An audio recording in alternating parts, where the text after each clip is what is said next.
Okay, we can start now.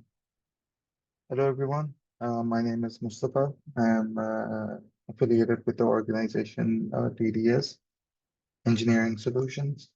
And today, as well as on Tuesday, we are going to be running a 4 MCAD course.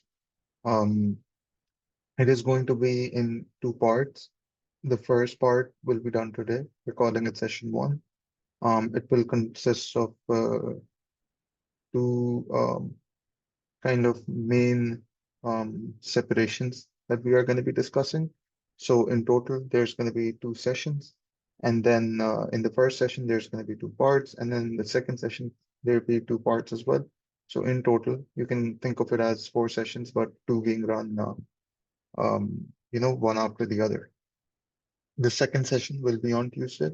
We plan on having it at 2:30 uh, Singapore time. And yeah, this is basically a training course, sort of a beginner friendly, something to get you familiar with 4MCAD. I mean, first of all, introduce what it is, and then after that, kind of getting familiar with the basic tools, or I guess even some of the more advanced tools that the software offers. So yeah, we're calling the course 4MCAD Essential Training, and let's proceed with, what we have in store for today.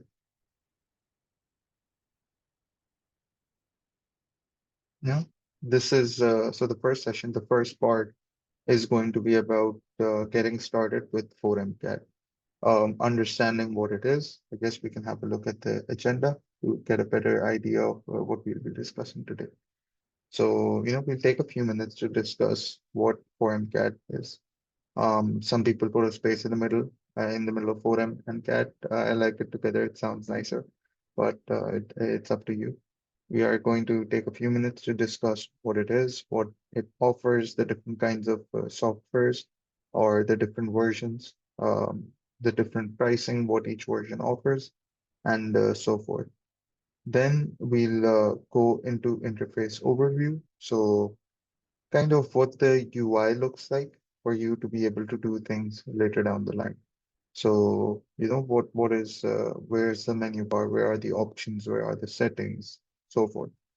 Drawing setting and options, that's basically what I just mentioned, where kind of going into the particulars of before you start actually drawing, there's a few basic things that we need to set up. These might include things like where your backup is saved, or maybe what units you are going to be using within your drawing. It might include, maybe if you want to draw a point, how thick that point is. If you want to draw lines, how thick those lines are. So it'll include like this basic setup, which needs to be done before we can actually do more, or I guess start drawing things or modifying things, changing things with the software. Lastly, we'll discuss a bit about the navigation tools, the way the software allows us to kind of navigate around drawings, be able to move, be able to pan, even rotate, especially if you're using the professional version. It does allow for 3D drawing as well. This will be covered in one of the later, sorry, this will be covered in one of the later sessions that TDS will be offering. So yes, let's move forward. So what is 4MCAT? Well, 4MCAT at its core is just a drafting application.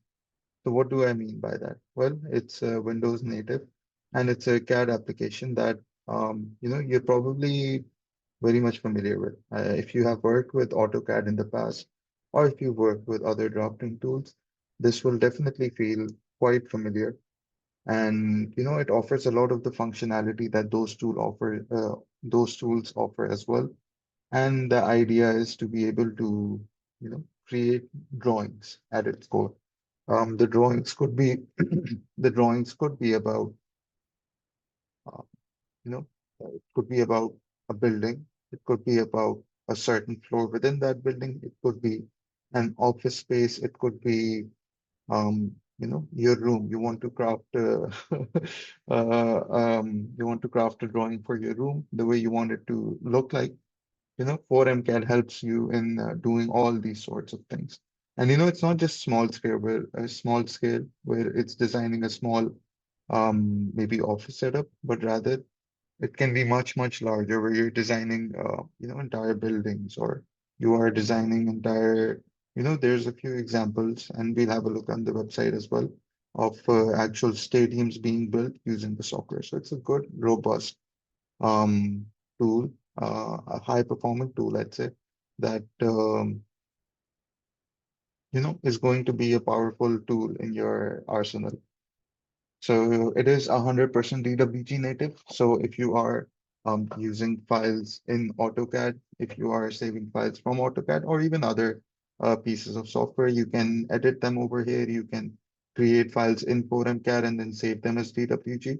And it's very comfortable with that extension, I would say. It does offer a Windows style interface. So what I mean by that is, the modern Windows UI, and I think you'll all be familiar with this if you've used Microsoft Word, Microsoft Excel, these softwares, where a lot of the UI looks similar, where you have an overall ribbon at the top, and then maybe different options under each ribbon. For example, if I click over here, there's different options over here. And it's a very friendly, familiar um, UI that the application offers. And, you kind of don't struggle with it too much. There's the application menu that you have, as well as the status bar at the bottom. So you'll be familiar with it quite quickly. So that is good. There are dockable ribbons as well. So if you want your UI to look a bit differently, you can, of course, go ahead and be able to, for example, for this properties, I want it to be put somewhere else. So I can just go ahead and drag it somewhere else within my UI if I don't want it to be towards the left.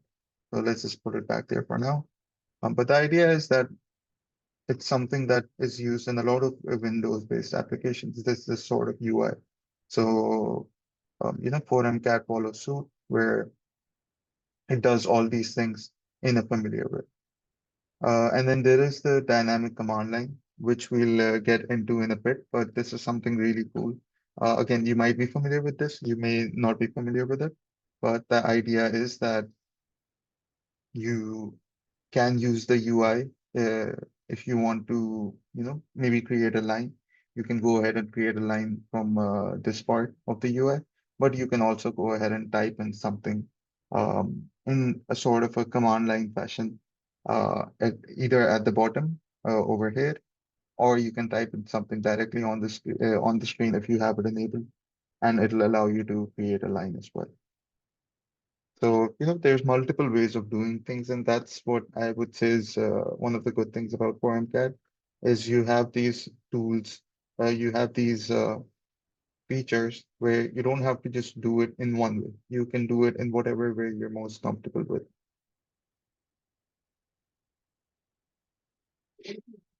In terms of the features directly that it offers, there are, you can draw basic lines, circles, hatches, rectangles, kind of whatever you can think of. There are more advanced things as well, like ellipses, maybe donuts, and even 3D, boxes, uh, cubes, cylinders, a bunch of spheres, a bunch of things that you can draw.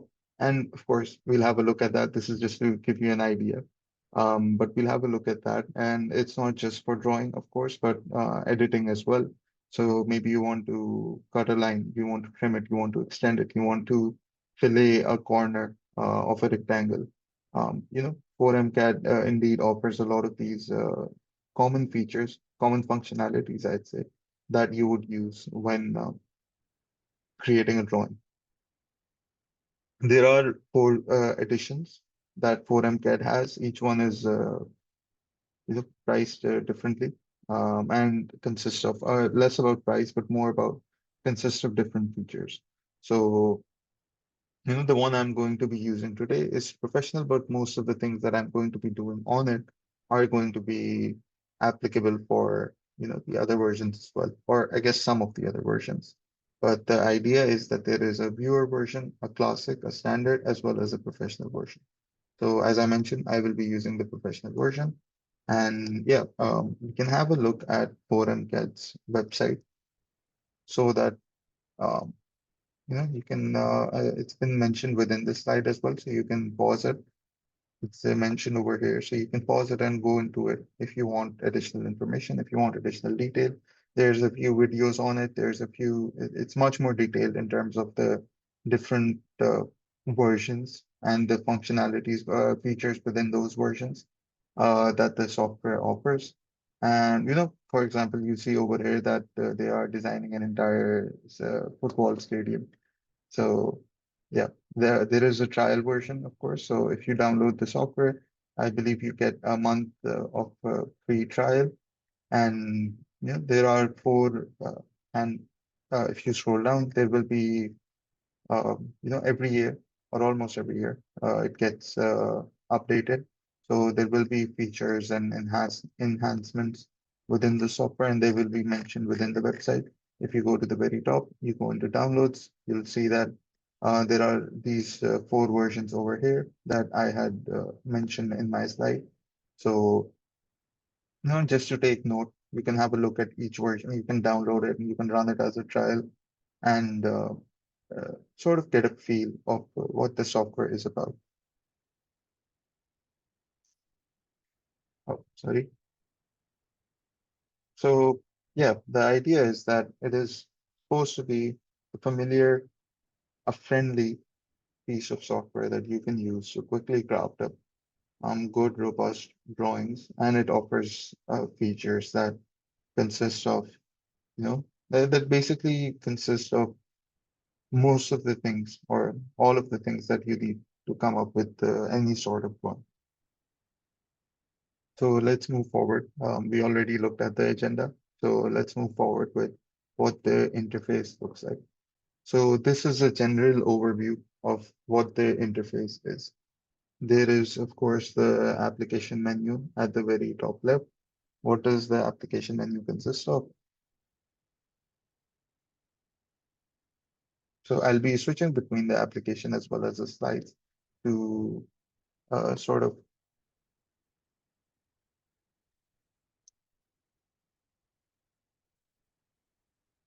oh, sorry, I think my camera is not visible. Yes, I'll be switching in between sorry, just yeah. We're switching in between the slides as well as the application to give you a feel of what it's about. I mean, that is the whole idea, right? You want to see it actually being done in the application rather than just on the slides. So what I was referring to right now is the application menu, very typical. You're very much familiar with it, but being able to create new files, being able to save existing ones, being able to save as well as export, print, and then a few more options that are over here where you can get into drawing settings and options. If you remember, it was mentioned in the agenda, and we'll be going over it today as well. But the idea is that, and you can see over here that there's a lot of formats that it can be output as. It can be exported as, sorry, by default, you'll see that it is, when I open a new file, drawing1.dwg is a new file. It's being saved as a DWG format. So yeah, just keep that in mind. That is the application menu. The quick access toolbar, again, something very familiar with what you have in Microsoft Word or Microsoft Excel, but it offers most of the features that are there or I guess some of the features that are there within the application menu, but also offers these more, especially for 3D, I would say drawing, it offers these quick access tools. And I guess that is where the name comes from. It offers these quick access tools to be able to navigate your drawings. There is also this undo and redo button, so very useful. Basically mimics what Control Z does and Control Y. I guess if that is what you've set as undo and redo. You can undo up to, you can also set the amount of undos you can do. So I think currently mine is set to 256, I believe, but that can be readjusted as well. There is this, I guess, menu where you can customize your UI as well as save it. So right now I'm just using the default one, the ribbon full, which gives you all of these um, tools within the UI. Doesn't really hide anything from you. And that is primarily because I want to show you guys um, everything that the software consists of. But of course, you can go ahead, customize your UI and get a feel for, if you want a different kind of setup, you can go ahead and do that. There is also this layer control that is there. So you'll see that currently we're on the border layer. Let's maybe switch to the zeroth layer, the basic layer where everything that is not um, classified into some other layer codes. That's what I think of it as. It as. And you can switch between layers over here, or you can freeze thaw layers, you can lock layers, um, whatever you, yeah, like just a quick way to access these layers, especially when you're drawing. You want this to be quick. You don't want to go into um, uh, maybe somewhere else and then have to go into somewhere else and then have to change these layers, but rather directly quickly at the very top, even if you don't have this ribbon visible, even if let's say you are in the draw mode, the ribbon isn't directly visible, you can quickly go ahead and change spaces over here, especially when you're drawing. So, uh, a useful thing to have at the very top. And then lastly, it gives you the ability to print, it gives you the ability to delete, as well as there is this help file that is there where it opens up a very, and I can show it to you, but it opens up a whole detailed file and you can kind of do whatever, search up a lot of things. So I've used it quite a lot, and it has this nifty search tool as well, where you can go ahead and quickly search for something, any topic, that you might be confused about, you might want to learn how it's done, particularly in 4M CAD. This is the tool for you to do that. Um, the next is the ribbon. So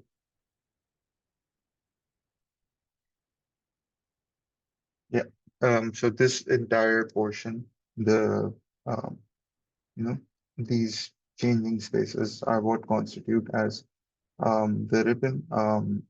Each section, the home section is where basically, 4MCAT tries to every, put in some things from most of the ribbons, I would say, where, there are a few drawing tools that are over here. There are a few modification tools that are over here. There is the layers over here as well. Basically, a way where if you want to do some basic things, some basic elements, and don't want to go into each ribbon separately, you can just go to the home ribbon and then be able to, um, kind of do at least your drawings to a basic element.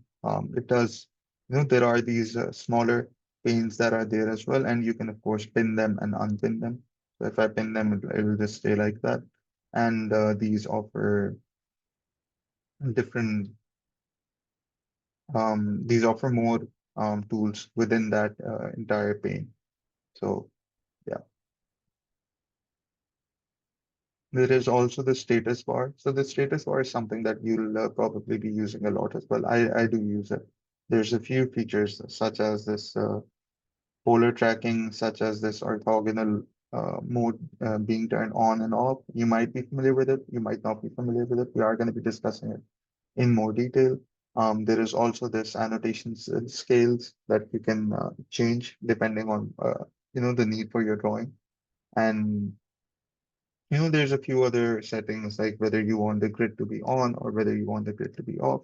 And something that you're going to be coming back to a lot, especially if you don't want to use maybe the command line to do certain things. I mean, all of these settings can be managed in the command line as well. Um, and yeah. So that is sort of it for the UI. I believe one thing just to clarify would be that this is, the command box, you can call it. But the idea is that you can enter commands over here. So for MCAT, what it is basically, if I want to draw a line, when I click on the line icon over here, you'll see that there was a command that was run over here. So it's basically just a bunch of commands being run one after the other, and the command line, shows you that, and it allows you to get familiar with it as well if you want to. So for example, I saw that line as the command that was run over here. So maybe I can also enter line, and you know, I have the ability to do it as well. If I enter it in the command line, I can also enter it via dynamic input. Dynamic input is where we're entering things directly when we have the pointer within this visual area. So if I type in line over here, it will allow me to draw a line using this functionality as well.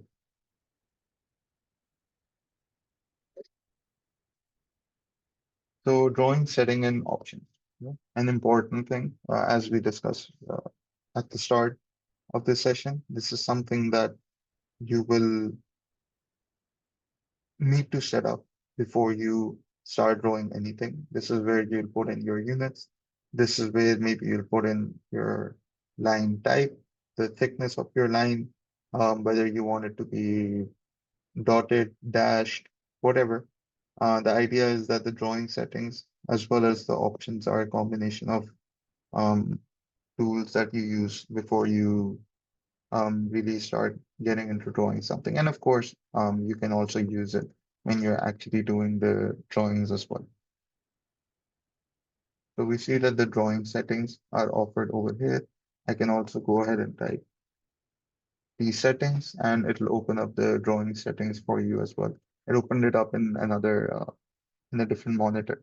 So that's why you didn't see it that's why you didn't see it immediately. But the idea is that, we can use, again, opening this up is just a command, and you can enter that command in the dynamic input or in this command window over here as well, depending on whatever your need or whatever you're more comfortable with. There is also this options over here again, and there are a few tabs of interest, and we'll go over those as well. So let's dive a bit more deeper into this. Let's take a few minutes to really grasp what both these things contain. So the drawing settings, as I showed you, you can access it using the application menu, or you can type it out within the command line. You can type it out as dynamic input as well. But the idea of drawing settings is literally what the name implies. It is a place where you change settings for your drawing. So this will primarily include, or some of what it includes, is how your model space looks like. So the model space is basically where you come up with the model itself. And then there are two things, and we're going to be discussing this in a later session.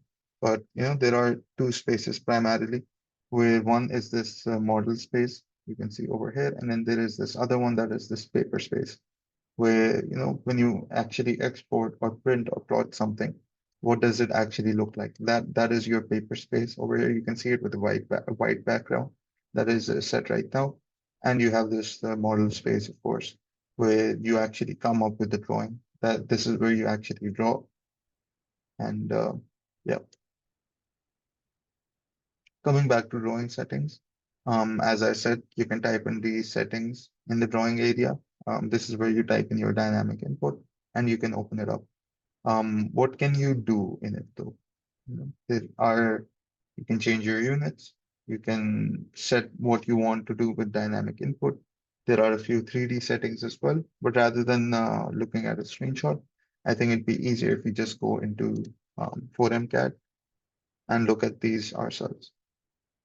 So, okay, by chance, luckily the first thing that opened up was drawing units. So let's just go over these, unit types, depending on what your requirements are, maybe what your customer has required, maybe what you want to do. You might want to use different angular unit types. So right now I'm using decimal degrees, but of course I can change it to radians. I can change it to degrees, minutes, seconds, again, whatever you're most comfortable with. Angle base is meant to be, where the base of an angle is. So if I'm trying to draw something, it'll consider that, like, let's say if I'm trying to draw something, um, if I give you an example, let's say I'm trying to draw something, you'll see that the angle being shown over here, this uh, uh, 40, that's over there, it's being compared with the base level. So that base level is set as 0 right now. Oh, sorry. That base level is set as 0 right now, but of course you can change it, and you can change the angle direction as well. Right now it's counterclockwise, but you can change it to the opposite as well. There are a few 3D settings as well. So right now everything's set to 0. We may discuss this, we may not discuss this, but the idea is how if you draw a 3D item, let's say if you draw a sphere, what is the thickness where the elevation of that 3D drawing, especially when you're in a 2D space, as well as a bit about shading and the surfaces of that drawing. There is also this coordinate um, input as well as this dynamic input. The dynamic input is what we've been discussing up till now. All the things you see within the UI directly within the drawing area, the commands that you can enter, what those if I have to put in a value, for example, it was showing me a value right now for the angle, or it was showing me a value for to put in, yes, as the angle, um, how that will look like, whether I want this to be enabled or not. So whether I want to be able to use the dynamic input at all, and so on and so forth.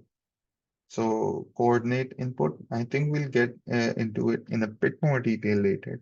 But the idea is whether you want this to be um, on, whether you want the grid to be on, whether you want snapping to be on. So by snapping, we mean, let's say I draw a line and I want to snap to the end of the line.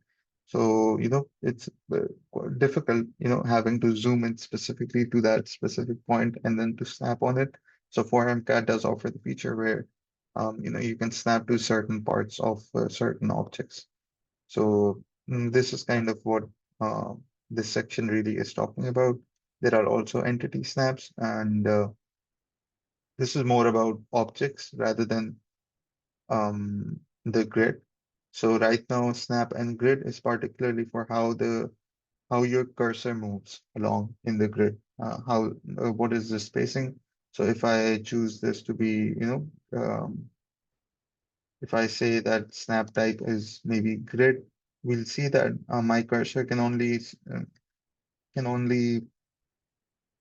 pinpoint to certain parts within the grid, depending on the settings that I have, depending on the spacing the X and Y, sorry, that I have set up.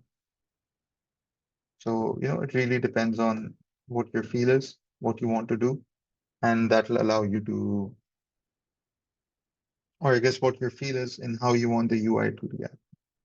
Your drawings might be more accurate if you use a grid snapping, where you can only snap to certain portions within the grid, rather than be able to create maybe the start of a line at any point. Might end up being, you might want it to be like in intervals of 5 or maybe in intervals of 10 millimeters or something. So this is where it comes into use. There are a few of these other ones as well, of course. Once you download the software, you can go into a bit more detail, but just the size of certain things.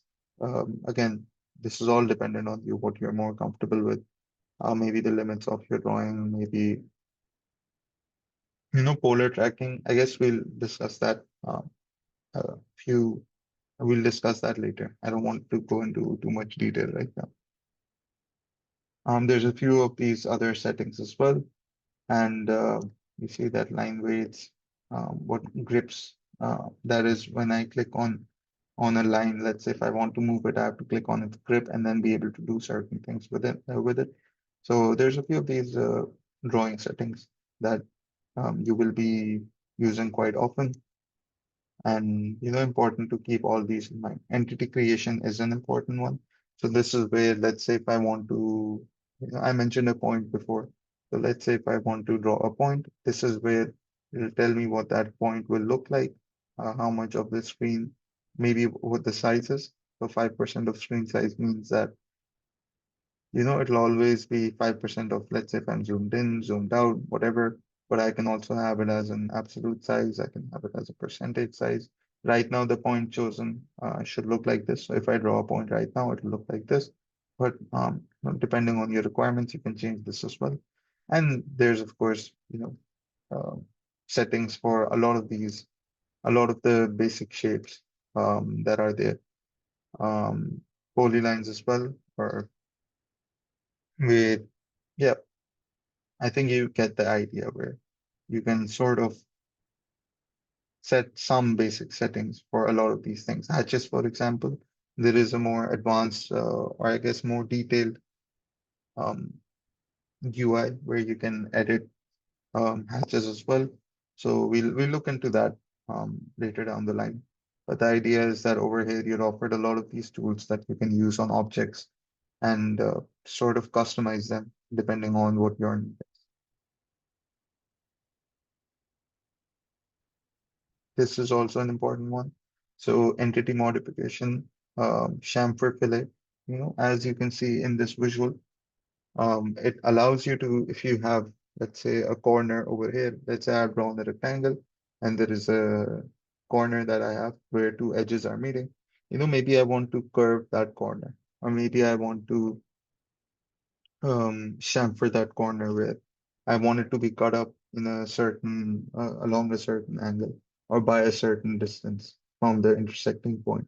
So it allows you to do, this space as a way for you to say that you want to maybe retain the corners once they've been cut or filleted, what the radius of a fillet should be. And, this is the fillet radius, this is the chamfer distance and angles.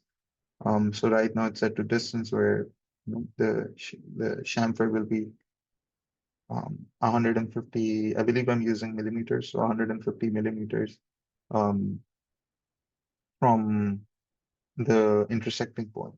So this is a place where you can. This is also where you can, depending on how accurate you want your spline to be, you can increase the number of points. Of course, that increases the computation as well.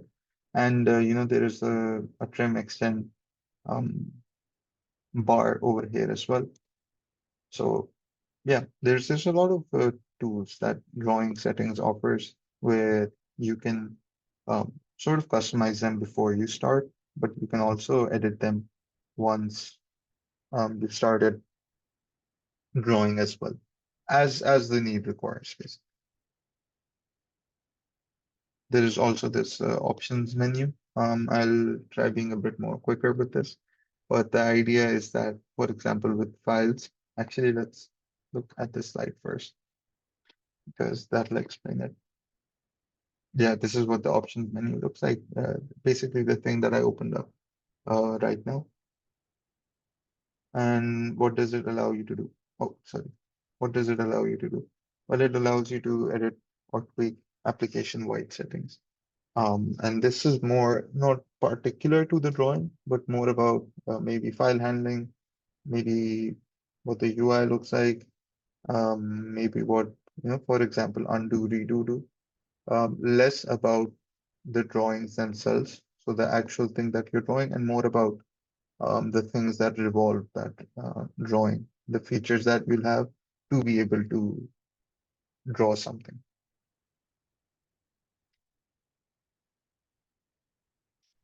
So let's have a look. I mean, files is an important one. You can go ahead and change your location over here, where you can edit it. You can maybe, if you want to browse it up, see what backups you have there right now. You can go ahead and do that. And it's not just that, but for example, there's, I think, hundreds of hatches that are there right now. Where are those hatches saved? There are blocks that are there right now that are there in this Office DWG file. Where are those blocks saved? Well, all of these are offered in these, different locations. And, line type, all the different line types that are there, there are dash, there's different kinds of dash lines. All of those are stored somewhere, and this is where you sort of manage where those things are stored. A display, this is an important one. Right now, I've set the theme to dark gray, but this is where you sort of set the color for what maybe your grid looks like, what your snaps look like, what you can open up colors to get a better idea of what I mean. But you see over here, there is a preview as well, and you can change, things like your background, what these the major lines within your grid, what color are they? The minor lines within your grid, what color are they? If there's any tracking that you are doing, and we'll see tracking a bit later, what that looks like, what snaps look like, and so on and so forth.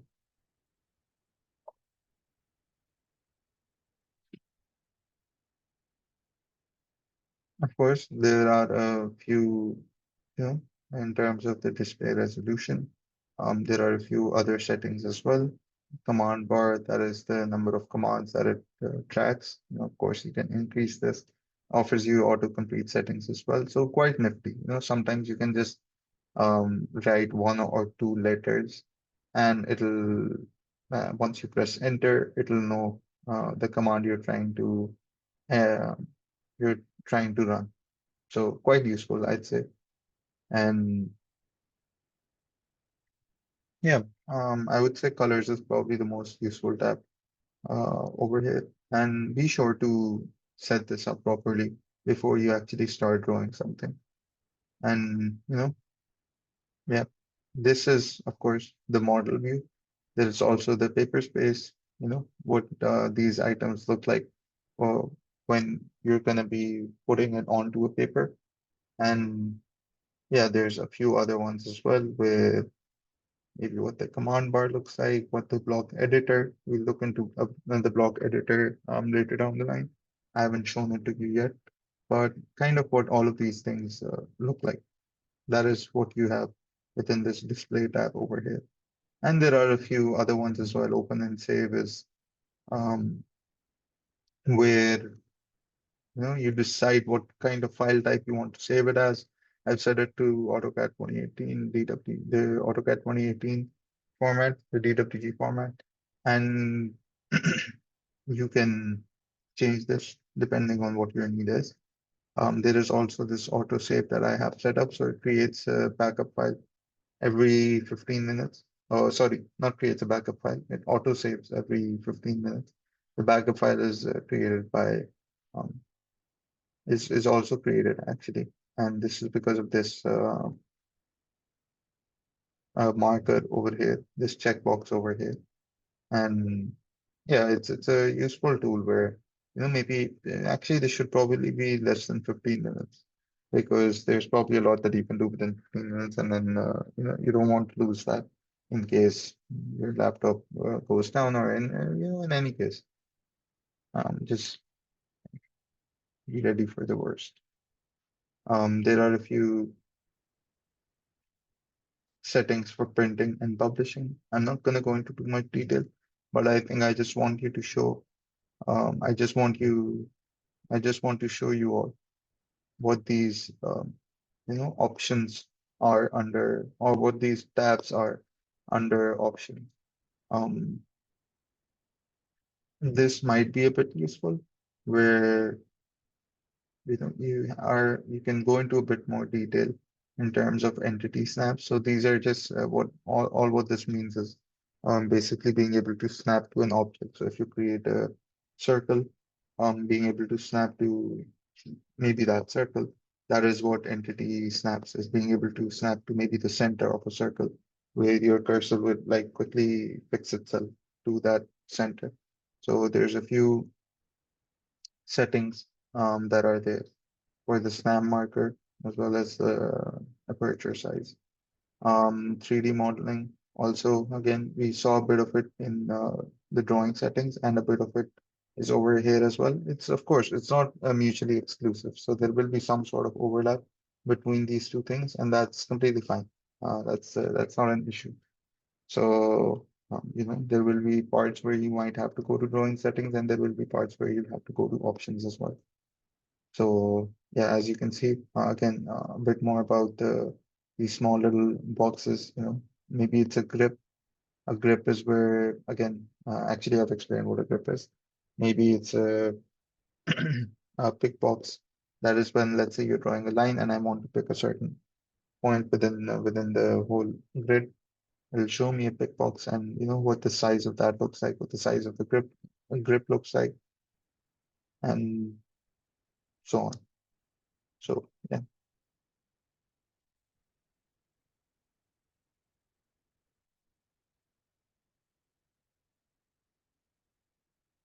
navigating your drawings. Now this is an important one. Before you actually start drawing something, or even once you've started drawing something, you should know what's how to kind of navigate your drawing. So nothing too advanced, nothing too complex, but the idea is that if you ideally you want to use a mouse when you're using this software. I think it'll be very difficult if you're not using a mouse. So just zooming in and zooming out is just with the mouse wheel. So you scroll the mouse wheel up, you zoom in, you scroll the mouse wheel out, downwards you zoom out. And there is this nifty tool that it offers, and this is why I've included the slide, where I might be zoomed into somewhere else, and I might want to go back to, let's say I'm zoomed in somewhere over here, and I'm like, okay, where is my drawing? You know, so what I can do is I can double click on the mouse wheel, and it takes me back to sort of takes me back, sorry, to basically my entire drawing space. So again, if I'm somewhere over here, I want to go back to my entire drawing. I can just double click the mouse wheel and it'll allow me to do that. There is another way of doing it as well, of course, and you see what I did right now. I typed in the letter Z over here, which corresponds with zoom. Again, this is what I said about being able to type in a single letter or two letters, and then AutoCAD responding, and then AutoCAD, oh sorry, 4MCAD understanding what's going on. So right now I typed in the letter Z. It understands that I want the zoom command. Notice how at the bottom it shows me all these commands as well.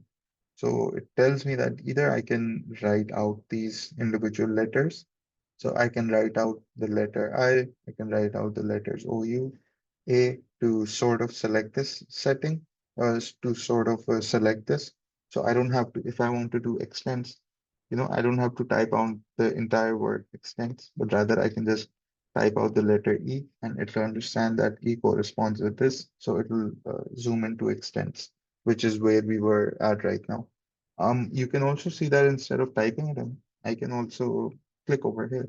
So it allows you to do that where you can click within this command window rather than having to type out or use your keyboard for everything. So if I click on extents, you see that it takes me back to the extents of my drawing. Model space and paper space we discussed a bit, but I guess we'll go into a bit more detail right now. We see that the model tab, the model space is where we do our actual drawing. This is meant to be accurate.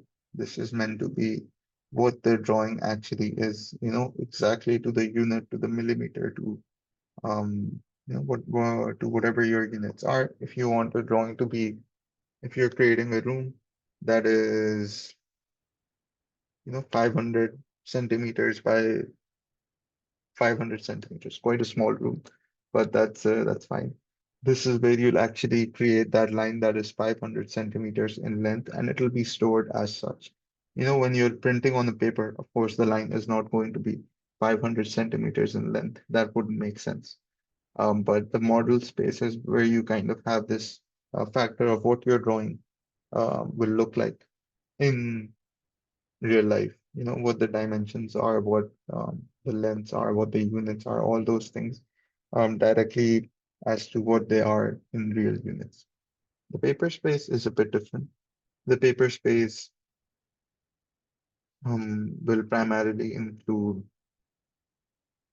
as the name suggests, what the drawing will look like. once you put it on a piece of paper. So it might be that the drawing, it's 500 centimeters by 500 centimeters. Let's say we're talking about the room that I was thinking of, the small baby room that I was thinking of building. The paper spaces where that will be, I'll scale it down and to a much smaller level, depending on what the size of the paper is, how much I want the drawing to be included within the paper. And, I can decide what the size is in the paper space itself.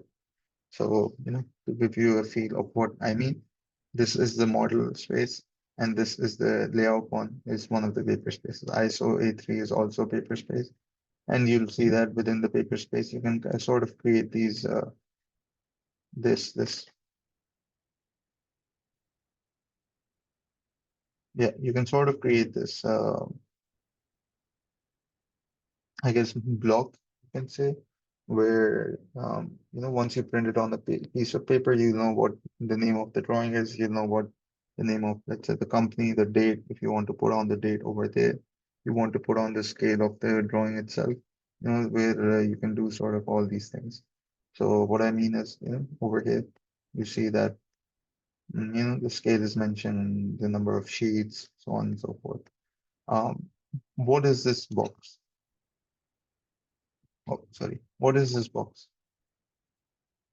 Well, this box is basically, you know, a, is- it's basically like a vision of your drawing.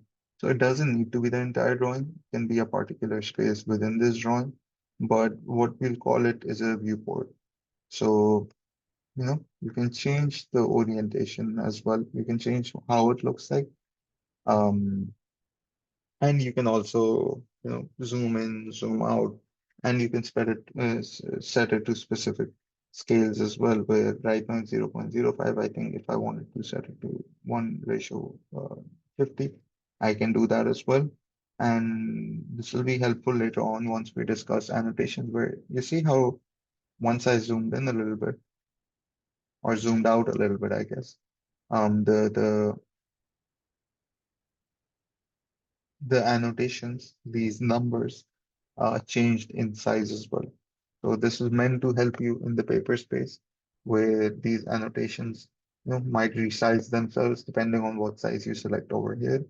And it's all there to make it easier for you to be able to move a drawing from the model space into the paper space without having to really do any sort of computation or manipulation within the paper space. This entire thing is called a viewport. So you'll see that there is a viewport over here. This is another paper space where you can have as many, or I guess multiple paper spaces in your drawing, depending on what your need is. But there's this other paper space, and that is there as well. And again, this is a viewport. A viewport is basically just something that contains your model. So maybe in that first ISO A3, I want this part of the drawing to be zoomed in. And just as in let's say this to 1 to 20. Oh, that's a bit too small. So this to 1 to 40. Yeah. So you see how the numbers changed over here? Let's keep it like that. And then maybe I want this to be like this. The way I'm editing it right now is by double clicking into the viewport. So I double click over here, anywhere within the viewport, and then I'm able to kind of navigate around, be able to do something, change properties if I want to, and so on. And if I want to exit this, I can just double click anywhere outside and it will allow me to exit. But what I was saying was in this viewport, maybe I want this view, but then within this layout, maybe I want this office view, what this office space looks like. So I can do that where this paper space will contain one viewport, this paper space will contain another viewport. And the good thing is I can add multiple viewports to the same paper space as well. So if you want to combine two, three things together, maybe this office as well as maybe this cubicle as well as the cubicle next to it, uh, a- and this cubicle. You can do all those within the same paper space by having multiple viewports. So yeah,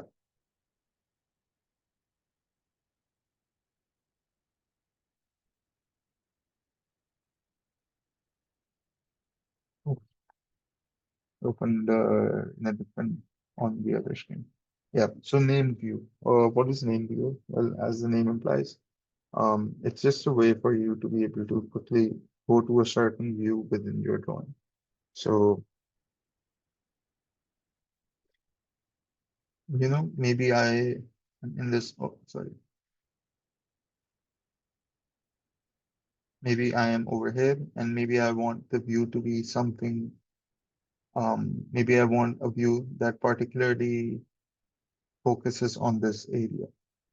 And rather than having to open up the drawing every time, having to zoom in, and it's a bit easier right now because the drawing is quite small.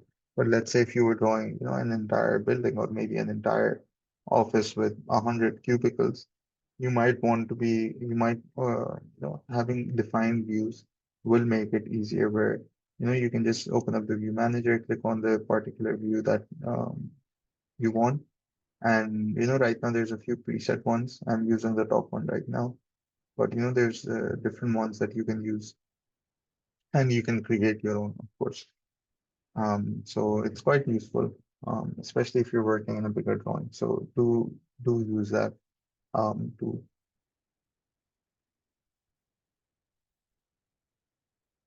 So this is um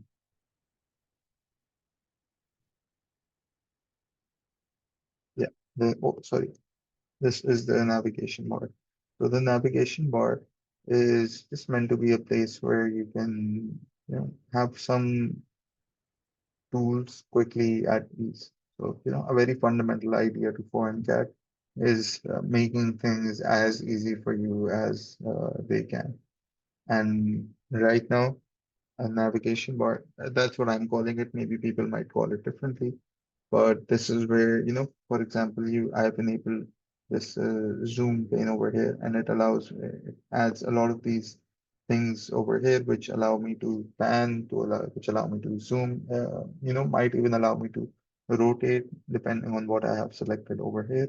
And I can customize this where maybe I want it to look a certain way for one thing, and I want it to look a certain way for something else. So yeah, this is a screenshot that's being shown to you. This is where the toolbar opens up, and I can select which one I want over here.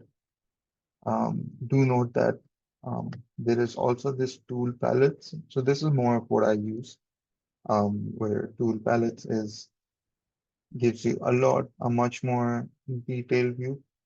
So of basically a lot of the things that you have within this ribbon.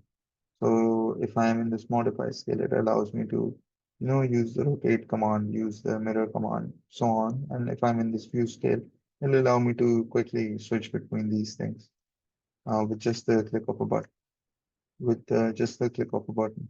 And there's a few other ones as well. Maybe I want to manage my draw order for a certain item. All of these are over here rather than having to open up a tool, rather than it being over here. And then, if I turn on zoom,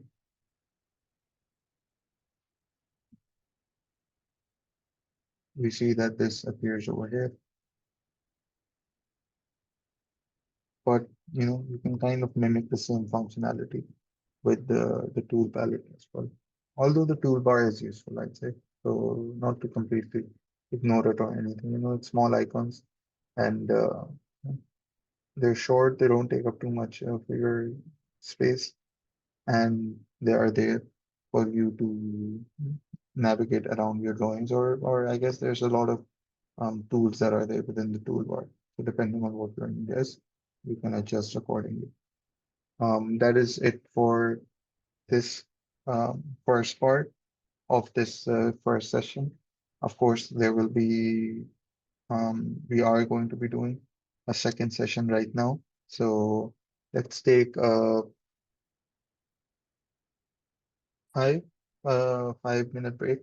Take a 5 to 7 minute break, and then we can get back to work on the second session and we'll discuss, what it entails, and get into 4MCAT in a bit more detail, in a bit more depth, I'd say, rather than what we've done right now. I mean, right now we've just scratched the surface, haven't really drawn anything, done any manipulation. I think now that's going to change in this next session, where we'll actually be creating things rather than just talking about them.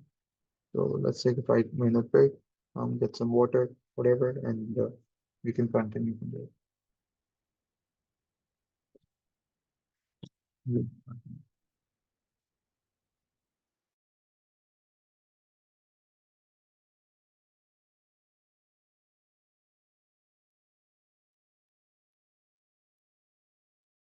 Okay, we can get started with the second session right now.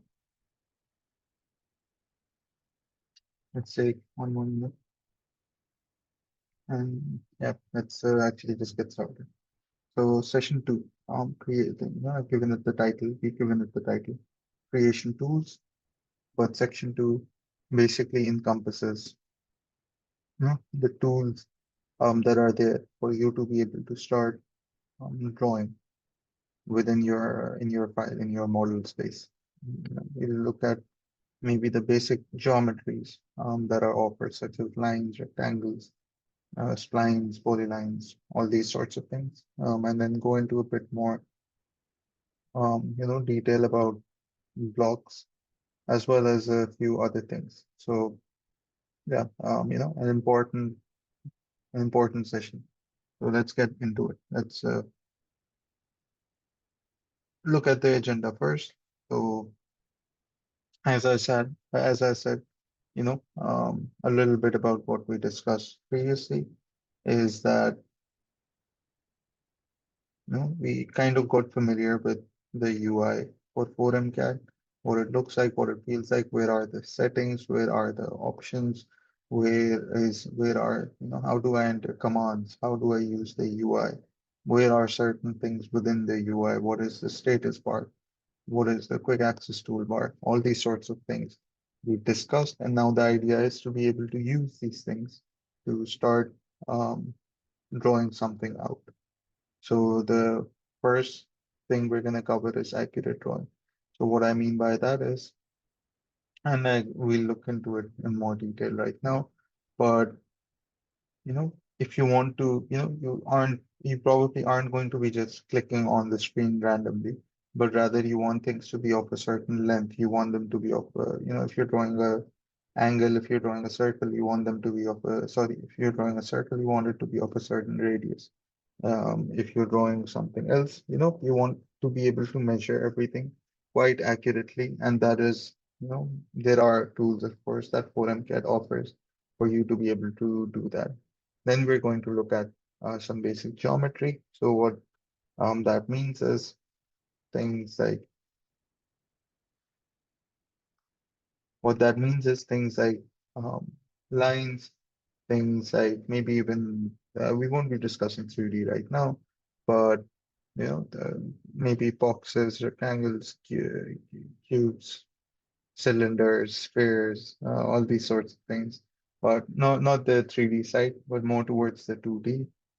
Lines, points, certain shapes that can be drawn using 4MCAD. If you want to draw a circle, if you want to draw, but there's a lot. We'll look at helix. There's a lot. So we'll have a look at some of them, or I guess a lot of them.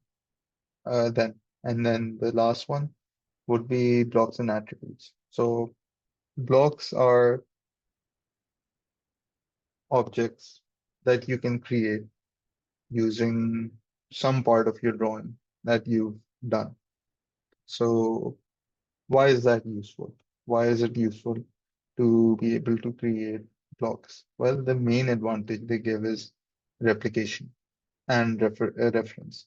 So by replication, I mean that, if in the drawing that we have, we saw that in a cubicle, there was a desk, there was a chair, there were a few other things, there was a plant. But I don't want to redraw the plant every time, or I don't want to just copy paste it. Because let's say if I'm drawing a chair and I want to modify the chair, it'll be the same for, let's say, 100 cubicles. I don't want to go ahead and modify it for 100 cubicles. Instead, what I can do is modify it for just one and then be able to apply it to the other 99. And this is what blocks allows you to do. Sort of create a baseline, create a blueprint, you could say, create a class if you are familiar with the programming, and then create instances of that or create references of that block and be able to use those references later down the line once you are doing your drawings. So, oh, sorry. So let's get into the first topic of today, which is accurate drawing or drawing accurately. Okay. Using coordinates for precise drafting. Well, the idea is that once you have picked a starting point, let's say I want to draw a line. I pick the starting point as 0, 0. Now, there are multiple ways that I can go ahead and do my drawing. So, what we see within this slide is either I can use absolute coordinates or I can use relative coordinates. Absolute coordinates are with reference to the origin point. So, if I type in x as 100, y as 100, it'll draw that line up until the point in the grid or up until the point where x is 100 and y is 100 versus in relative coordinates wherever that I am. If I type in x 100 and y 100, it'll move 100 in the x direction and it'll move 100 in the y direction relative to where I was previously. So there is that slight difference that is there. And then in both of these, I can either use the Cartesian setting or I can use the polar setting. So the Cartesian is what I said right now, where I can enter an x and y value and be able to move in a certain direction. The polar is a bit different, where I can, if I'm drawing a line, I can, enter that I want the line to be 150 um, millimeters long, and I want it to be at an angle of, let's say, 30 degrees. So, there's two ways of doing those drawings, and we can see it over here where let's move into the stop space. Let's say I want to draw a line. Let's choose 0, 0, and it'll be somewhere. Oh, sorry, it is somewhere over here. And let's draw it. Right now, we see that it is in the polar setting. So there is the length as well as the angle. But, depending on your need, you can go ahead and change it. If I want it to be this way, I can press add. But if I want to enter, sorry, if I want to, if I want to, sorry, the add is for it being a relative coordinate. So the at is for it being a relative coordinate, and then the hashtag is for it being an absolute coordinate. So right now, since I have done the at symbol, it is going to be relative, so it will pick whatever the previous position is and then draw accordingly. So right now, if I specify that I want it to be 2000 in length and I want it to be at an angle of 0, it'll draw it over here. And then I can go ahead and maybe say that I want this to be 1000 and I want it to be at an angle of 90 degrees. I can do that as well over here. And let's say I want it to be length of 2000 and 180. Always remember that the baseline is where the angle is measured from. And then I can go ahead and close it up. But you saw how I was able to enter those values quite accurately, and it has given me this rectangle, and I know for a fact that this will be 2000 by 1000. 2000 being the length and 1000 being the width, the shorter side. So, quite a useful feature that is there, where I can either do, right now we did polar coordinates, sorry, polar settings, but I can have it as Cartesian as Cartesian as well. where the way to do it is if I enter a less than sign, when I'm entering after I've entered the distance, it'll think of it as the next number as an angle. If I enter a comma, it'll think of the next number as the y coordinate. So that is how you jump between polar and Cartesian. And then the at rate is for relative, and then the hashtag is for absolute.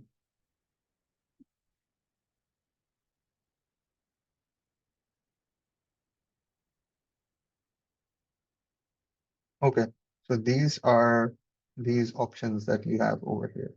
So either I can have the grid on or I can have the grid off. If I have the grid off, of course, I can't really have the grid snap settings if I have set them as such. And I can have them once I have it enabled. And then this is a bit different way.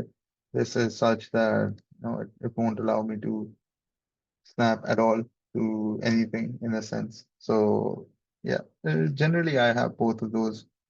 Um, Generally, I have both of those enabled. So you see how it allows me to snap towards the end of the line. Depending on whether you have this enabled or not, uh, you know, it might not allow you to snap to certain parts within your grid or whatever your settings are for snap. Going back to the slide, there are shortcuts as well. They are mentioned over here. And these shortcuts are there for a lot of not just the snap and the grid, but also for a few others as well, where, pressing F7 will enable or disable the grid toggle. Pressing F9 will enable or disable the snap toggle. And then you can, if you want it to be more specific, as we discussed before, whether you want the snap to be on, whether you want the grid to be on, whether you want the snap to be on the grid, all of these you can do within this by going into drawing settings and then looking into snap on and looking into the snap behavior and grid behavior over here. So right now I've set it as polar. I could set it as grid, and then maybe I'll set this as 10, and what will happen is, um, you know, right now we're very much zoomed out, but it'll only snap to certain portions within the grid rather than the entire grid itself. So again, we're very much zoomed out, but you see that there is this jitteriness that is there, and I can only snap to certain parts of especially once I'm zoomed in a bit more. I can only snap to certain parts uh, of the grid. So I guess a better way, I zoomed out right now, but a better way would have been to just double click on the mouse wheel, and then it would have taken us over here. So let's go back to this, and then you know, let's go back to this, and then let's turn this back into polar, and polar spacing. I want it to be 0, 0. Yeah. So let's move on, and we've had a look at grid and snap. Um, let's have a look at what entity object snap is. So again, a bit different way. Right now we saw that, you know, right now we saw that when I was drawing a line, showed me this yellow marker over here. And this is what entity snap allows you to do. If I right click on, I have it enabled right now, of course. And if I right click on it, it will show me a bunch of these settings. So what do these settings mean? Well, these are relative to whatever object that you want to snap to. So maybe you want to snap to the endpoints of an object. So if an object does have an endpoint, for example, this line, it'll try to snap towards the end of that line. If that object has, if that line has a midpoint, or if that object, sorry, has a midpoint, it'll try to snap to the midpoint of that object. If it has a center, for example, in the case of a circle, it'll try to snap to that. And there's quite a few other ones as well, where depending on what your need is, this might be the same. This might be the same as what I have right now, but it'll probably be different. depending on what your use case is. There are also these midpoint, there's a few of these at the top, and these are, slightly different. At least the mid between 2 points is a bit different because right now, in order to create a line, I can just go ahead and do this. Sorry, I can just go ahead and do this single click, and it allows me to create a line. But if I want it to be mid between 2 points, well, let's say I am creating a line, I want it to be mid between 2 points. So then it'll ask me to select the first point of the midline of the midpoint that I want to choose. So let's say I want to select this point, and then the second I want it to be over here. So we see that our starting point becomes the midpoint of the 2 points that I selected. And then, I can go ahead and draw whatever I want to. But there's a few of these useful tools that 4MCAD offers.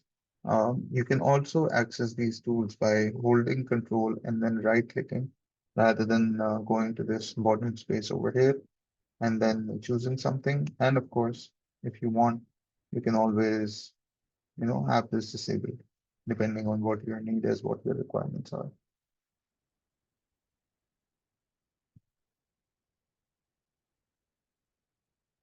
Polar tracking mode is a bit, um, it's not nothing too complex to understand.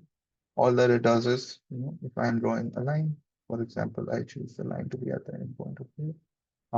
Polar tracking mode can be enabled or disabled from this space over here. And right now we see that it's set to 45. Now, what does this 45 mean? Well, it means that at an angle of 45 degrees or around 45, we see this green line over here, and this allows us to sort of track and then be able to snap to that specific um, point that is along that polar line. So right now, since it's 45 degrees, uh, every increment of 45 degree, I'll see this infinite sort of green line. And we see that over here, right? Where there is this green line that keeps on appearing because of the settings that I have kept it to. And, quite useful, depending on what you are drawing, where you can, of course, it doesn't need to be 45. It can be all of these other ones as well. Or you can go into settings and then set additional angles as well. So depending on what your use case is, what your need is, this is quite a useful tool that is there that 4MCAD offers, and you should be using it. I always have border tracking enabled because, yeah, ortho mode, the orthogonal mode, um, think of it as just being restricted to a certain space. So what this will do is, let's say I start at 0, 0. I can only move in 90-degree increments. It doesn't even allow me to do anything besides that. So even if I want to select a point in the middle, it won't allow me to do that. So useful when you are creating things like maybe the outline of this entire office. You want things to be of a certain, you don't want to be able to, you don't want to enter 90 degrees, 180, 270, whatever, every time. Rather, you just want it to be quick. Like you already know that it's going to be a 90-degree angle. So, just move into orthogonal mode and quickly draw something out without having to specify all the time what the angle it is that you want. So rather you can just, rather you can just, you know, I just want it to be this, or maybe I just want it to be this, or maybe I just want it to be this. Of course, you do have the option of specifying the angle itself, but I guess that destroys the purpose of why you are in this mode in the first place. So if you will be using this, the orthogonal mode, yeah, there is shortcut that you can use to enable both of these as well. And the helpful thing is if you hover over any one of them, you'll be able to see what the shortcut is. So for auto mode, it's F8, and then for polar tracking, it is F10. And I've given a maybe if you want to take a screenshot, if you want to take a snap. You can follow along to get an understanding of what the difference is between orthogonal mode and the polar tracking mode. We have already discussed this. The direct distance entry is just what we've been doing right now, where I can enter values directly. If I snap over here, I can enter values over here within the dynamic input rather than having to um, pick a point within the screen and kind of guess where something is. You also see that it restricts that it puts a log within that value because of the it puts a log within for the length of the line because of the value that I entered. So I can go around and maybe if I want to snap to a certain line, and maybe if I wanted to intersect a certain line at a certain space, I can go ahead and do that. Maybe if I want it to be parallel or I guess in line with this endpoint, I can do that as well. And then I don't need to care about what the length is. I can maybe go into somewhere over here and I wanted to snap to the edge of this intersection. So I can go ahead and do that. So quite useful. So yeah, now that we've had a look a little bit about all the snaps that are there, we can go ahead and have a look at the basic geometry.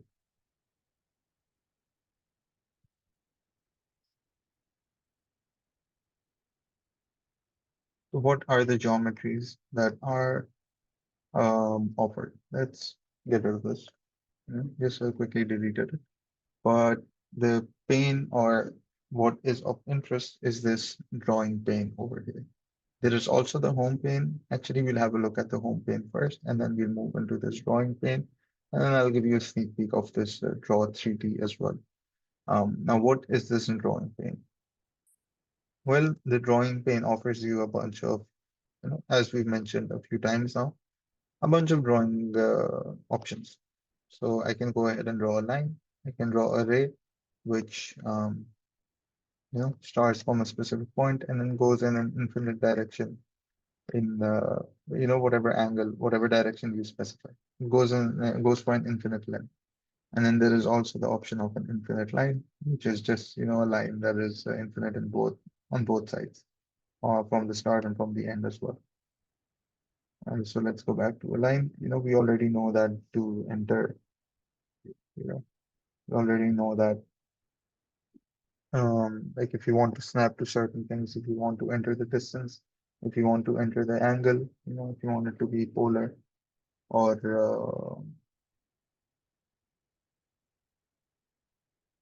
um, yeah, if you want it to be, sorry, absolute or relative, we can go ahead and do that quite easily with the hashtag and the add symbol once we are in this space. So um, if I press hashtag, it will now show that hashtag symbol and then allow me to enter absolute coordinates rather than relative coordinates.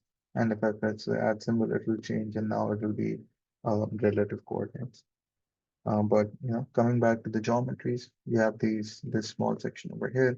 We can of course draw polylines. Now, what is a polyline? A polyline is something that, let's say I do this, I do this, I do this.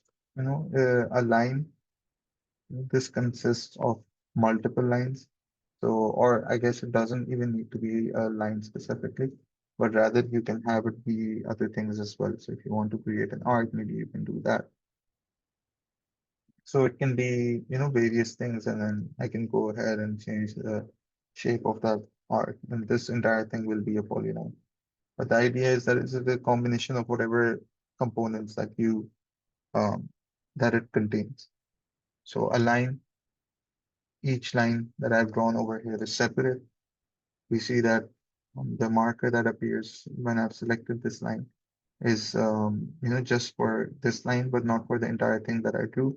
Versus with the polyline, you can see that it selects the entire thing, and of course I can edit it depending on what my yeah depending on what my need is.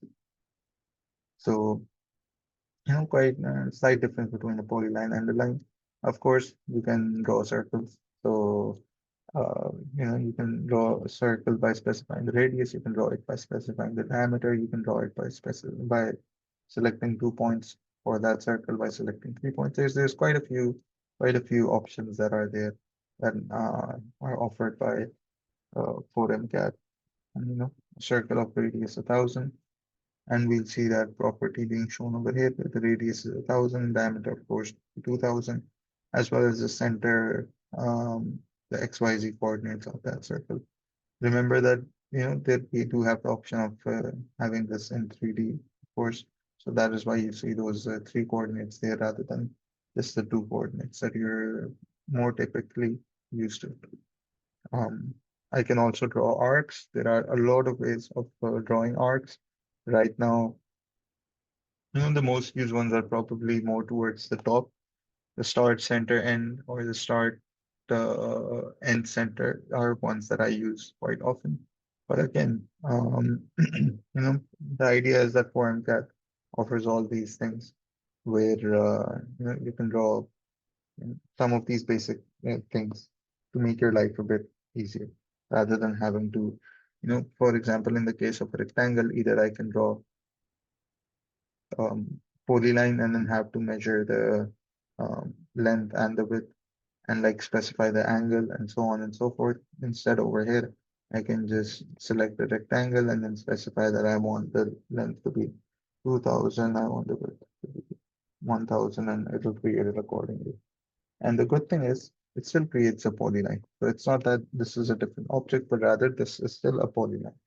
And you'll see there is this interesting thing here, which is a closed polyline. Closed polyline. It makes sure that, okay, the entire object that you created, the entire polyline that you created is indeed closed. Since the ends aren't connecting over here, of course, the closed for this is going to be no. So yeah, let's keep this in mind. We'll discuss this difference in selection as well. We saw how there is this blue and there is this green. We are going to be discussing that later as well. But coming back to this, there is the rectangle, of course, but also, you can draw polygons if you want to. You can draw the, honestly a bunch of things that are there within this home bar.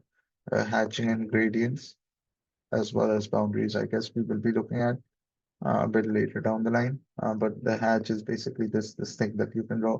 You specify, let's say you're trying to draw a wall, and maybe you have in an office space, you have outer walls, you have inner walls. Inner walls are generally thinner, outer walls would generally be thicker. Maybe you want different hatches to be there to make it easier, make it more readable. That this wall is indeed different from another wall. Hatching gradients allow you to do that. There's a bunch of settings over here as well. Spline is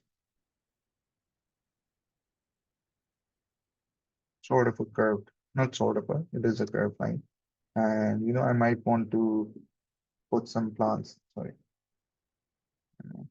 let's do it like this, and let's set this curvature to this. Yeah, I might want to put some plants along this line. So I might draw a spline first, and then put some points on it, and then put some plants on it, and then delete the spline maybe. I'm use it as an assistant tool, or you can use it. I mean, whatever your need is. And there's, quite a few other ones as well. There is a donut, which is quite nice. It just, sure, creates a donut for you. And, I set this midpoint to be too small, but I think you get the idea that you can create donuts and have them be the internal I set to a very small value, but I mean you can set it to whatever your need is. And yeah, helixes are there as well. They're just curved lines that move upwards or downwards, important in the 3D space. And then a few other smaller, points if you want to draw a point. Um, you know, this is just okay. I will draw a point over here and I can draw multiple points. And the reason why these are useful is maybe I just want a point at a certain place, but then I don't want the other thing that I've drawn. Maybe I want a point, let's say that is of a distance 2000 in the downward direction from this edge. So, rather than drawing a line that is all the way over here and then keeping it, I can just draw the line, put a point, and then delete the line. And now I know that that point is over there. Let's move towards the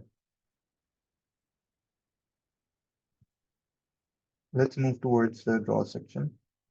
So, sorry, give me 1 minute.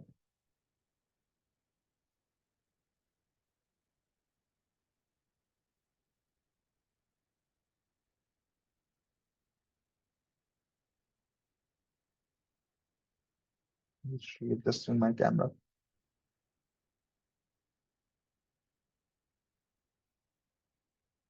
Yeah. Um, so I was talking about, yeah, going into this drawing pane in 4M CAD, and then a lot of tools are there. So what are these tools? Well, first of all, you have this draw pane that is there. What does this draw pane consist? Well, it consists of most of the things that we looked at within this home tab. So the ability to create lines, polylines, splines, spheres, oh sorry, not spheres, circles, arcs, rectangles, polygons, and so on. But then also a few of these more advanced, or not more advanced, but more detailed things. So things like maybe a horizontal or a vertical line, maybe things like an angle line, a bisecting. Maybe you want to draw, yeah, a line through a bisected angle. But the idea is that the drawing pane is meant to be much more detailed than this home pane over here. And we can clearly see it within all these settings that are being offered right now. Again, the hat selection um, is there within this drawing pane and it is going to be used later down the line. There is also a few more, I would say, um, things over here that of course are not there within the home page, the home ribbon. But the entity snaps is essentially what are offered at sorry, what are offered over here. So this offers you a way to, if you are in this drawing space and you don't want to control right click and select this particular one, like you already know which one you want to snap to or which one you want to set the settings as, you can quickly go ahead and do that by just clicking the icons over here. Next, there is also the settings pane. So very similar to what we have in the status bar or what the options are within the status bar. But we know that we have a grid, we know that we can enable disable grid snap, we can enable disable orthogonal mode, and the drawing limits we saw the limits of our drawing. I think I forgot what the value was set to, but you can change these things over here. The units as well. The line type, the point style, what your point looks like. All of these things are over here so that you don't have to kind of open up drawing settings and then go into that particular tab and then find out where it is, but rather you can just have it directly within this settings area that 4MCAD offers.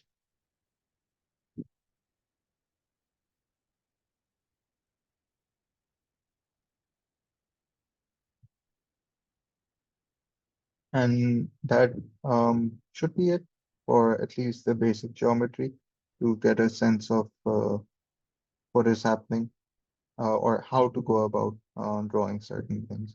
We see that, if we look at, the reason why I have this out there is to show you certain examples, certain things that you can do within 4MCAD. And we see that, what is this? Well, this is just a polyline. And we see that the edges are a bit different than the rectangle we drew previously. And that is because the edges have been delayed.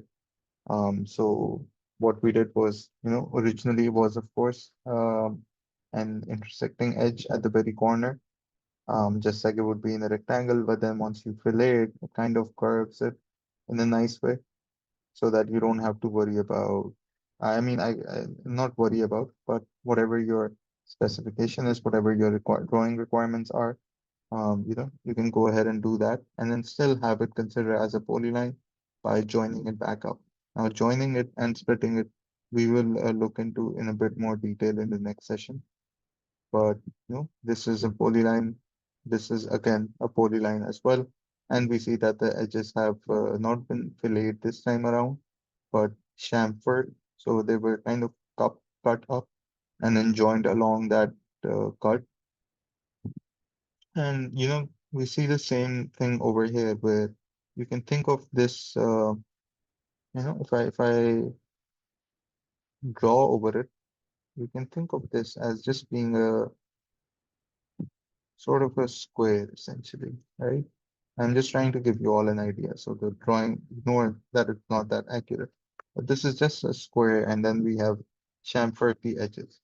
So I think what I am trying to say is all of these things that you see are just basic shapes. They're squares, they're rectangles, they are circles, or they are splines.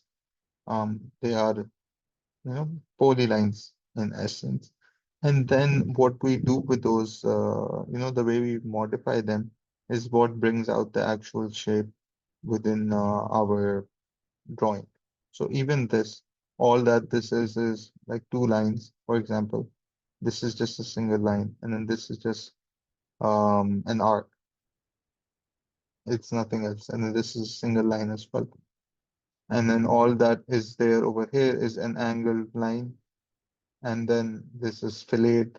And then there's a straight line. This is filleted again, and then a straight line again. And we see that a combination of, all of these things is what actually gives you that meaning within your drawing, or that detail, I guess is a better word, within your drawing. Another very good example is this plant. From far away, it looks like, something very detailed. How did we even come about this, building this entire thing? But when you actually zoom in, you realize that, you realize that, what is it? We see that there is a leaf. So all of these sort of look the same. And because they are the same, um, there is a leaf that we have drawn using splines. And then we store that as an object, as an entity, as a block, and then we reuse that within this drawing. And that's all that is happening. This is basically just a spline, and we can come up with something very similar um, you know, if we try doing a spline of our own. You can come up with something very similar. So the idea is that all of these things are just the basic shapes, the basic geometry, the basic lines that we're using, and the combination of these is what gives it the detail, what gives the drawing the detail that you require.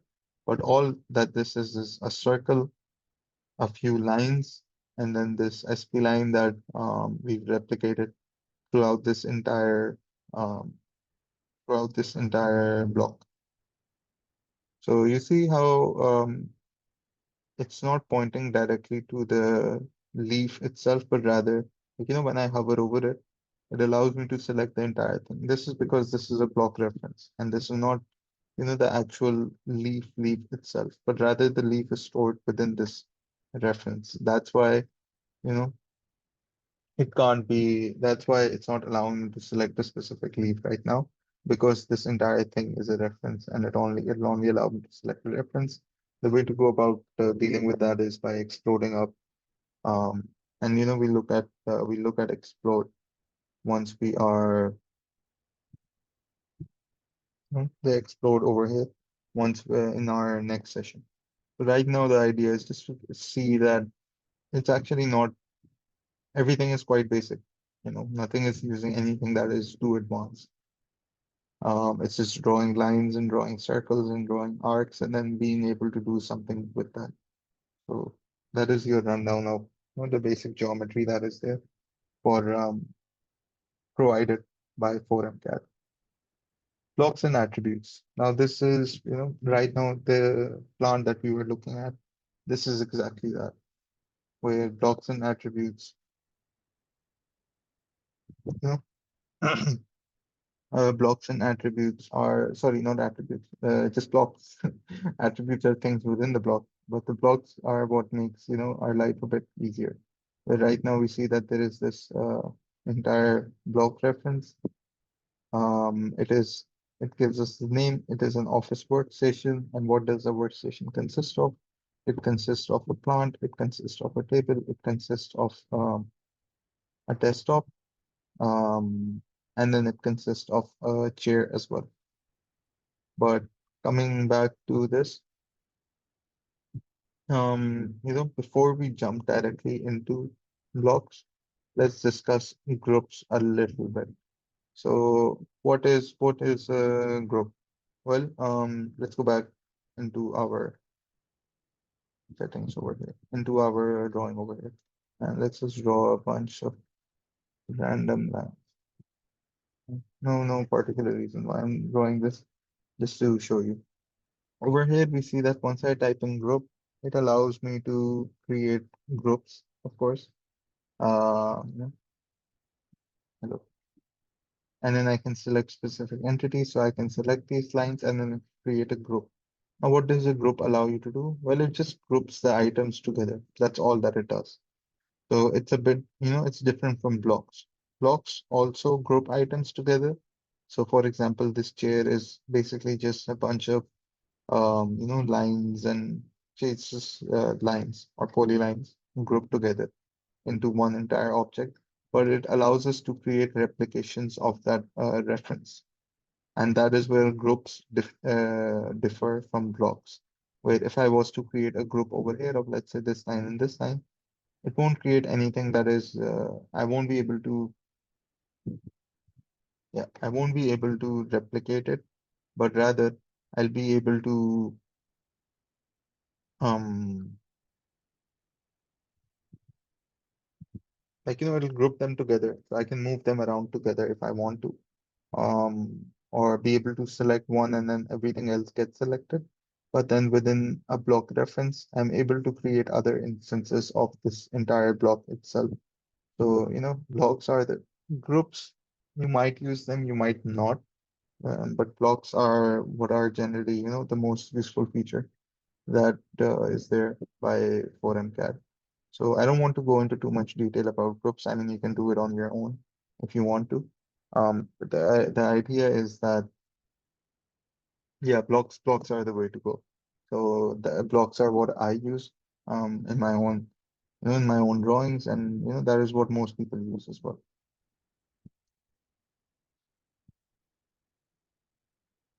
Okay.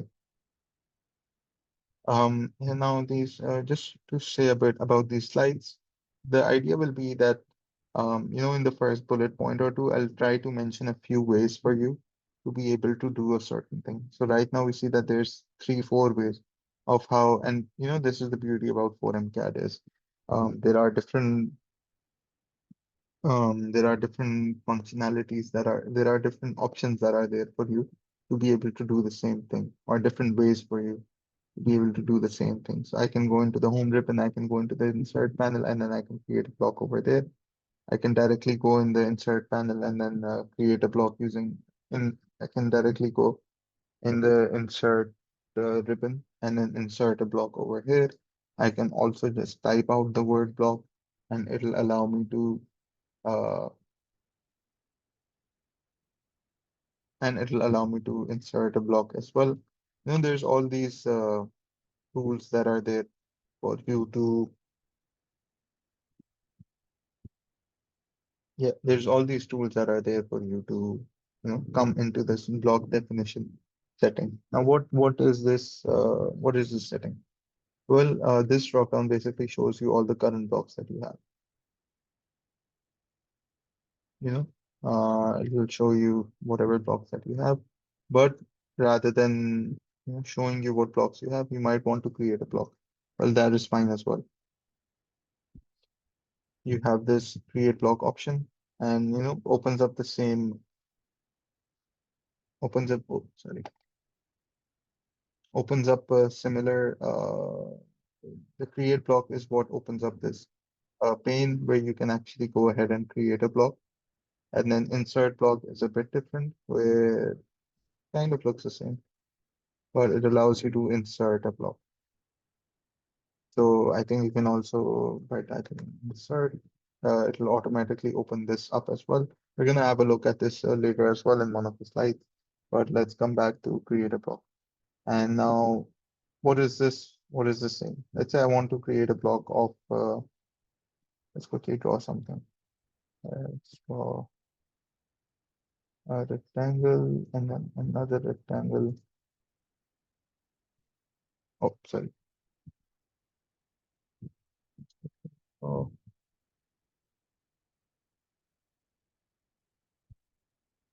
this you see this green line appearing. I'm gonna explain later why this is interesting. So we see that these two things have been drawn, and maybe we want to put it into a block. I just type in the command block, and you see how I selected the entities beforehand. I can also not select them, type in the command, and then be able to, oh, sorry, and then be able to specify the entities that I want within this block that I want to create. So let's look at these entities first. So I can just click on select entities and then drag along this. And once I have all the entities selected that I want, since I just want these two rectangles or these two polylines, I can just select them and then press enter. And then now we see that within this preview, small preview over here, I have the two rectangles visible. Uh, there are also these smaller settings over here. So what does this do? Well, this says that for the entities that I selected, so for these two rectangles that I selected, once I create a block, either I can have them stay as the rectangles that they are, or I can convert it to a block. That means that, how right now it is being shown as a polyline, and this is also being shown as a polyline. That's going to go away, and this will become one entire thing. So I can do that as well, or I can simply delete it. Maybe I just created this, maybe I just created this part of the drawing just so that I can create the block. So that means that I don't want this itself, but rather I want that reference to be there, that block itself to be there, or that blueprint to be there, so that I can insert it in different parts of the drawing later on. So right now, let's just click it, select it as convert to block. Allowing exploding. Well, what exploding does is it breaks it down it breaks it one layer down. So right now we see that this is a polyline, for example. The thing is I can go ahead, within this edit page and this explode icon, I can go ahead and click it, and we see that it exploded it into actually what is the layer below, which is just four lines, right? That's what a polyline basically is. So I just undid the explode command as you saw over here by pressing Control Z, so that the polyline is now visible again. And the reason why I'm showing you this is, oh, sorry, not insert. Reason why I'm showing you this is, we saw over here that with this plant, it only allows me to, it doesn't allow me to select, a specific part within the plant, but rather the entire block reference.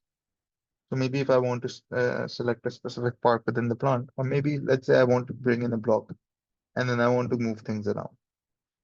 I can do that by doing explode. And this is what this part was suggesting, where I can break the block, and in this case, it will be broken down into two polylines. So let's just say allow exploding. Let's just say convert to block. The base point, this is when I'm inserting the block. What is the base point for that insertion? Let's pick this bottom left corner over here. Let's keep the unit as millimeters and just click OK. Oh, sorry.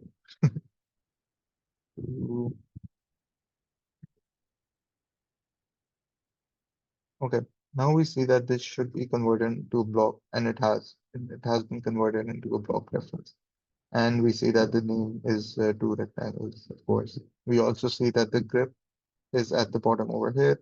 I can use it to move around, to move the item around. And yeah, you'll also see that, I guess we'll go back to the sites right now, but you'll see later on um, how to insert this block as well. Before we discuss about insertion though, once you have created a block, you want to be able to edit it. There's a few ways of doing that as well. So let's go back into FormCAD. So one way is, whatever reference you're at, whatever reference you want to edit, you just double click that reference. So if I want to edit these two, if I want to edit this block, I'll just double click and it'll show me the block. It will take me into this edit block definition window, you can say, and or pop up, and I can select it. It has already pre-selected the block for me, but I can select a different block if I want to. So we see that there's a few blocks that are already there. This is the leaf that I was talking about, it being a block.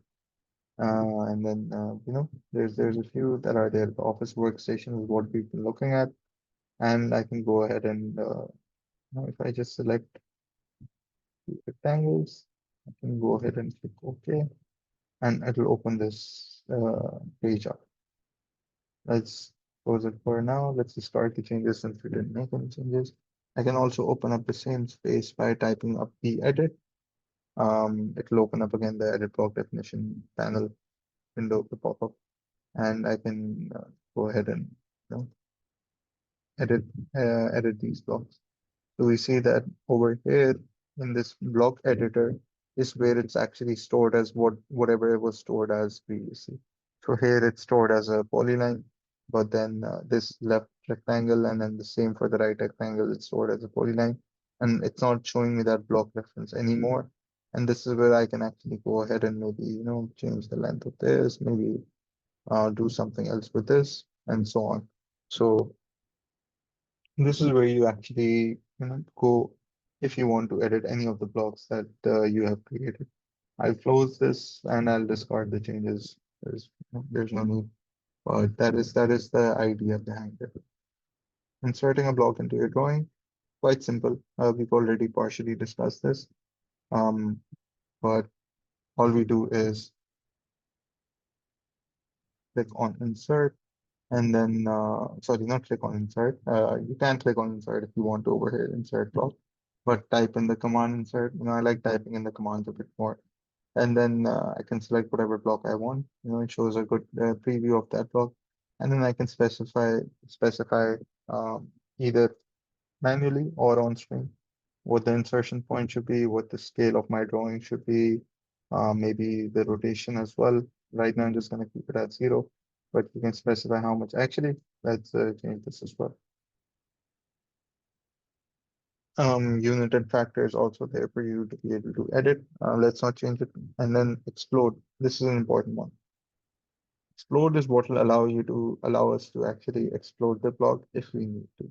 So right now, since I clicked it, yes, I will be able to explode and since I created an exploding block in the first place, I'll be able to explode the block. But if I click no, of course, no, like you won't be able to explode the block. Like there's not much else that I can say about it. So let's just turn on explode for now. And we see that now it hovers over, our mouse, and we can, if we want, we can snap it to a particular space. And we saw that the scale we set is 1, so that's why it looks like this. And we can change the rotation angle as well. So maybe I want it to be like this. So I can just snap it to this part over here, and it'll now, you know, this is the new um, this is the new block that was inserted. Yeah. Do note that the explode that I used over here exploded this thing. So it is going to be a bit different than what we have over here. This is a block reference, And then this is a block um, being exploded. And again, right now I had this enabled, but you can have this disabled, which is probably like that is probably what you want to do. And that is what will allow you to actually insert it as a block. Okay, this is actually a useful one as well. I'm just going to use the command line, but I can type in W block.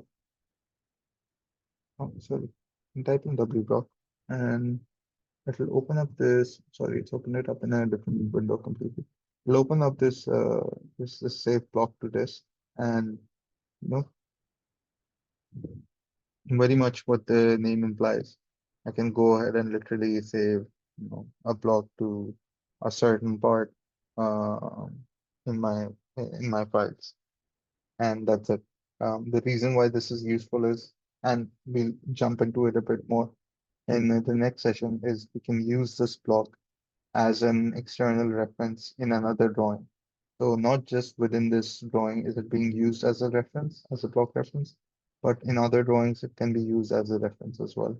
So quite useful actually, especially when you have drawings that, it's not just going to be one person working on one drawing. There's probably going to be 10 or 15, 20, 30, 40, 50 people working on a drawing, and they might be using shared resources. And those shared resources are what, these references sort of are.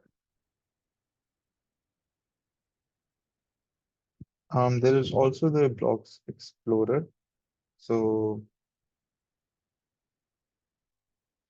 um, all that it is a way to view your blocks. There are explorers for a lot of these things. There is a view explorer. There is going to be a blocks explorer. There is going to be an annotation an annotations dimension style explorer. There is going to be a text style explorer. There are all these explorers that are there, and all they provide is like a different sort of UI to do basically what we've been doing up till now with the command line and the UI. So if I type in blocks, we see that all the blocks are visible over here, and I can go ahead, create a new one. I can maybe delete certain ones. I can maybe write it to, sorry, insert it from a file. And the good thing is I have all these blocks visible as well as like small icons. So it makes it a bit easier um, having them be visually there rather than just by name. So it depends on what your working style is. I don't really use the Explorer for blocks that much, but again, depends on what your working style is. You can also create blocks with attributes. So what do I mean by that? So let's go to this block over here. Okay. We see that there is this define attributes over here. What this allows us to do is, yeah, okay, it will open up this pane over here. What this allows us to do is maybe set, let's say I want the name. What is the name? Let's say, what is the name? And then I'll say, or let's set it to 100 for now. Let's not make it annotative, but let's just keep that in mind. Um, the Yeah, yeah, let this be standard, let this be NA. And what the tag does is it tells you actually yeah, it would be easier if I just so this will be over here, and then I can do rectangle. And then what I can do is I can insert, and when I'm inserting this, see that it opens up this edit block attributes um, thing over here, and I can actually select the attribute that I have created and enter the value for it. So let's say since my name is Mustafa, I'll enter the value Mustafa, and we see that it puts it over here. This is useful for when maybe you are creating one of these blocks over here where you automatically want the name and all these things to be in a specific area rather than having to manually go ahead and um, create a text object and then put it in this particular area. You can just create a block and then add some attributes to it. And then you can have some default values like empty strings or whatever for some attributes as well. And it's very easy.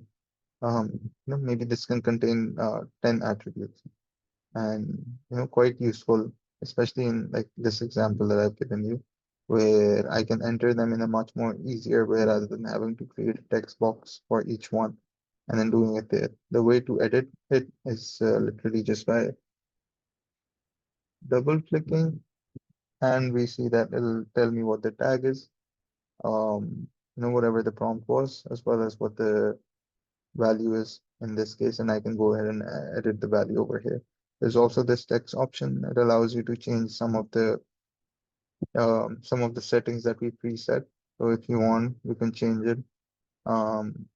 Maybe your requirements might have changed. You want it to look a bit differently.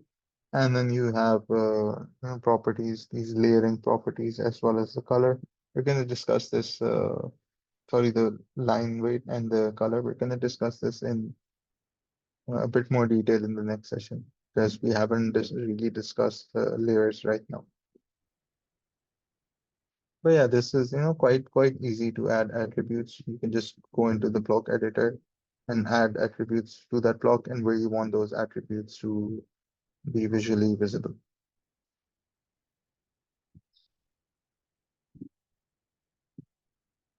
Yeah, you can revise attribute values without, yeah, it's essentially, yeah, without touching the block definition. And as we saw right now, of course, you can always use dynamic input. You can use dynamic input for everything. Right now, I thought the easiest way was just to double click. And yeah, that is about uh, it for this session. There is one thing that just came to my mind right now, and I would like to mention it before we um, power off for the day. So one thing we see over here is in this chair is this small grip that is there. And what is this grip doing? Well, as you can see, it allows us to rotate that chair. But this chair is a reference. So how did this grip get added in? Well, 4MCAT allows us to, you know, do this kind of manipulation as well to blocks. So what do we see over here? This is the chair. Sorry for the color. I hope that this is, the green part is the chair. But this circle that you see is actually the rotation that is happening. So what is that? Well, we see that there is this part called parameters/actions. Parameters, you can define like different points on your object. So let's say the particular one that we are using over here right now is this rotation object, this rotation parameter. So if I set, right now, I mean, since it's already set, I don't want to change that, but I can specify that as the midpoint of the rotation, basically around which the rotation will happen. And then, and then, um, once I put in that parameter, I'll be able to assign it an action. So right now we see that there is this small little icon over there, and this is meant to let us know that there is a rotate action that is associated with this block. So the way you go about doing that is literally, there is this rotate option over here, and you can go ahead and do that. And if we delete this parameter right now, if I add in a rotation, I want it to be over here. Let's say I want it to be like this. Let's say the rotation angle, let's just keep it at what it was. The number of grips, we want one grip, of course we do. And then we see that there is this exclamation mark that is there. So generally the thing we do is select this rotate. We'll select this parameter since this is the rotate parameter that we added. The selection set. So the selection set is basically everything that we want to rotate. So since I want the entire chair to rotate, I can go ahead and do that. Once I have selected selection set, I can press enter and we see that it assigns that action to that rotation. And of course, if we save the changes over here, we'll see again that there is this grip and I can go about and rotate it as well. So these actions are, let's go back into the block editor. These parameters and actions are actually quite useful in 4MCAD. They right now I just showed you a rotation action, but later on in the next session, I'll probably show another action for where there is this maybe polar stretch or a regular stretch or maybe a scale. An array is actually a useful one as well because it allows you to, let's say, I'm sitting at a dining table and I am sitting on a dining table and not sitting on a dining table, I'm creating a dining table and then I can increase the length of that dining table and then maybe there are plates and chairs and a few other things, utensils that I put for one person, but then I can extrapolate for everyone else as well and I can have that be dynamic. That rather than having to copy paste that or rather than having to insert like 10 blocks for it, I can just insert one block and then add an action affiliated with that selection space.